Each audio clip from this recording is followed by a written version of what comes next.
Hello guys, welcome to my at cook channel. আজকে আমরা নিয়ে চলে এসেছি গরুর মগজ কিভাবে আমরা পরিষ্কার এবং ভাজি করে নেব। দেখে নেওয়া যাক এই রেসিপি।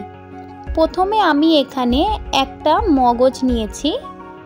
মগজটাকে আমি জলের মধ্যে 30 মিনিট ভিজিয়ে রাখবো নর্মাল ওয়াটারে। ঠান্ডা জলও লাগবে না, গরম জলও লাগবে না, নর্মাল ওয়াটারে আমরা এই মগজটাকে ভিজিয়ে রাখবো। মগজটাকে 30 মিনিট ভিজিয়ে রাখার উদ্দেশ্য হলো মগজের মধ্যে যেই রক্তগুলো আছে সেইগুলো এই জলের মধ্যে ধুয়ে যাবে এবং মগজের যে শিরাগুলো থাকে খুবই সহজভাবে সেই শিরাগুলো পরিষ্কারও হয়ে যাবে। 30 মিনিট পর আমি মগজটাকে নিয়ে নিলাম। মগজটা এবার আমরা শিরাগুলো ছাড়িয়ে নেব।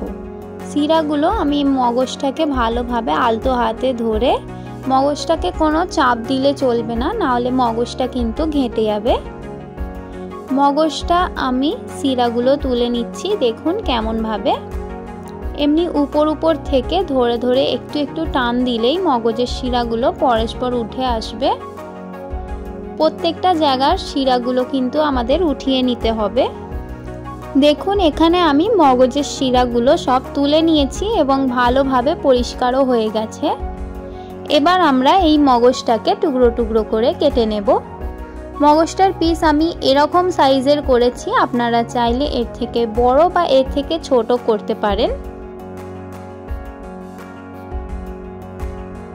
এবার আমরা মগজটাকে ভেজে নেব।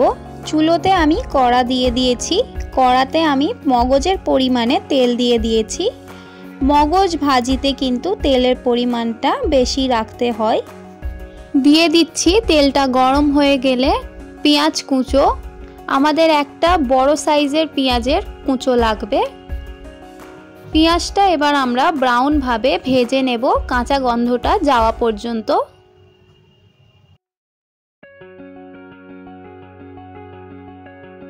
এখানে আমার পেঁয়াজটা ব্রাউন ভাবে কালার ছেড়ে দিয়েছে।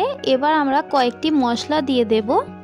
দিয়ে দিচ্ছি 1 চা চামচ গুঁড়ো লঙ্কা, তারপর দিয়ে দিচ্ছি 1 চামচ গুঁড়ো হলুদ এবং 1 চামচ জিরে গুঁড়ো, স্বাদ পরিমাণের নুন দিয়ে দিচ্ছি। সর্বশেষে আমরা দিয়ে দেব আদা এবং রসুনের পেস্ট। আদা রসুন বাটা দিয়ে দিতে হবে। সব মশলাগুলি দিয়ে দেওয়া হয়ে গেলে তারপর আমরা ভালোভাবে 5 থেকে 10 মিনিট পেঁয়াজের সাথে মশলাগুলোকে কষিয়ে নেব।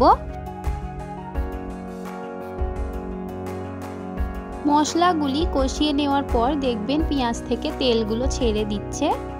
তখন আমরা দিয়ে দেব মগজটা টুকরো করে রাখা মগজ দিয়ে দেব।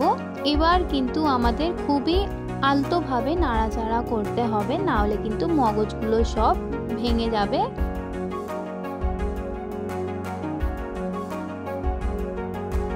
মগজ ভাজিতে আমাদের বেশি সময় লাগবে না। আমরা 10 থেকে 20 মিনিট শুধু এরকম নাড়াচাড়া করে নেব আলতোভাবে। আমাদের কিন্তু থেকে নাড়াচাড়া করতে হবে, মানে 1 মিনিট ছাড়া ছাড়া নাড়াচাড়া করতে হবে। খুবই সাবধানে এই কাজটা করতে হবে, না হলে কিন্তু মগজগুলো ঘেঁটে যাবে, মগজের পিসগুলো এরকম থাকবে না। আমরা 1 মিনিট ছাড়া ছাড়া একটু ওলট পালট করে দেব মগজগুলোকে।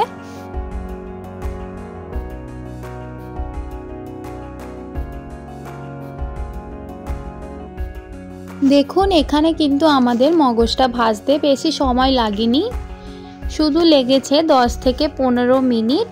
এরকম মগজটা লালচে লালচে হয়ে আসলে আর তেলগুলো মগজে যখন অ্যাবজর্ব করে নেবে, বুঝে যাবেন যে আমাদের মগজ ভাজি রেডি হয়ে গেছে।